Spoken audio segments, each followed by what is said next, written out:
botlhoko re tlhekefetša ke mmaene wa re sotla re tšhela ke marole ba betha ditalamate marole a re fitlhela ko metseng marole le lo baneng go le lebeletše wa le bona gore le ke chemical straight o boima kudu mo skineng ke na le bana a ke bereke go na le dikgoro tse di kgethilweng ke mo gaufi le mmaene sentse vela sang ka wa ba monate mo goreng go bereka a gona tleliniki mo a rena metse a rena tleliniki a rena selo reno ba batho nje re a phela ke tšhabile le bana ba ka mo ba tšhela mo setlhareng se nna ke mo maswika di-radio a di sa kwala le mabone a re sa kwana ene bana ke ba tswetše ka mo gae ene re na le ngwane o mongwe ka mo gae o bolaya ke a seng jale re tla nna le yena jwang le role le tšhela mo maswika a lla ba o tsena dikolo ba tla theletša jwang di-radio le dithuto tša ko sekolong.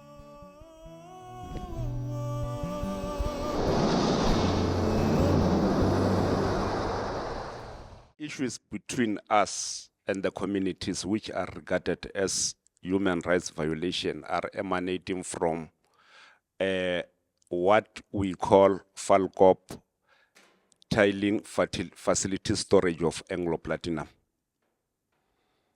This structure was constructed 25 years ago by Anglo Platinum. It was polluting for the past 25 years to this area, and it is composed of deadly chemicals, which Anglo can explain better than us how deadly are these chemicals, which are applied on their concentrators. We are anticipating that our people have contracted some silicosis diseases amongst our health and lung diseases out of inhaling this dust. Re a lwala ko mongwe wa bona ke ne le TB ke tšo itutsa ka tleliniking ya gago ya Falcop ka tloga ka se believe ka tšea tšhelete yaka ka ya Dr. Mpolokwane ka kry ke affected ka TB. To live near a mining community poses a major health danger, and the Constitution of South Africa clearly stipulates that communities, anyone, any South African citizen, not that the word community is not used, but any South African citizen has a right to a healthy and safe environment. Yet in South Africa at the moment, if you are poor and you are living next to a mining community, that right simply is never materialized. Mining laws are predominantly governed by the Mineral Resources Petroleum and Development Act.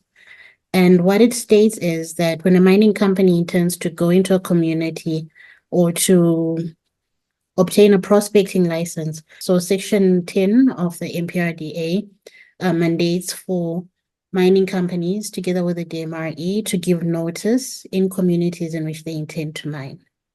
So what then that is supposed to do is to then allow communities the opportunity to participate. So consultation is very much key.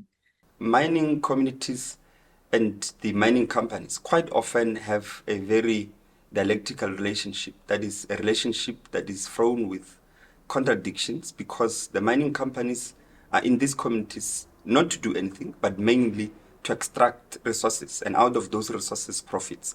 Whereas mining communities hope that when these mining companies come to extract these minerals, would also, by extension, develop those communities. In fact, it is not just a hope that comes out of nothing or of thin air, but it is a hope that is actually comes concretely out of the plans that are put forward by the mining companies themselves. The issue of mining communities in Limpopo is about the violation of human rights in those communities, and for a long time now they've been neglected with no one protecting their rights.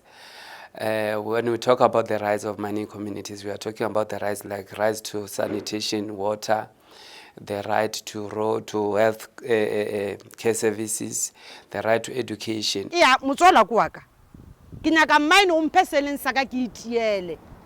Kore ke lapile ka mine, ntwa ka yawa. Pharule so. Metsi a tsena so ka le water. E pula ena ke bea kubo jwale.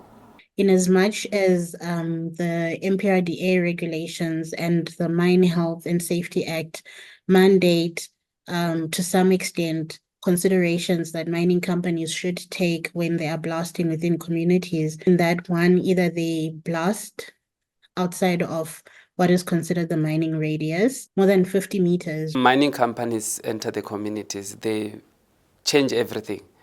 People get removed from their household, they are relocated to other places to give waste to mining companies. Mining companies are not complying.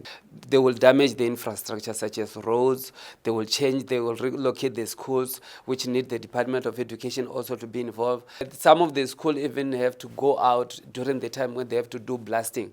We have kids have to go home because they want to give way for mining. Other people's houses are cracking because of the blasting in those areas. There are commitments from the mining companies to these communities.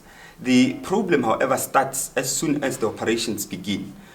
These mining companies able to live up to the promises they've made to the communities? The answer is no.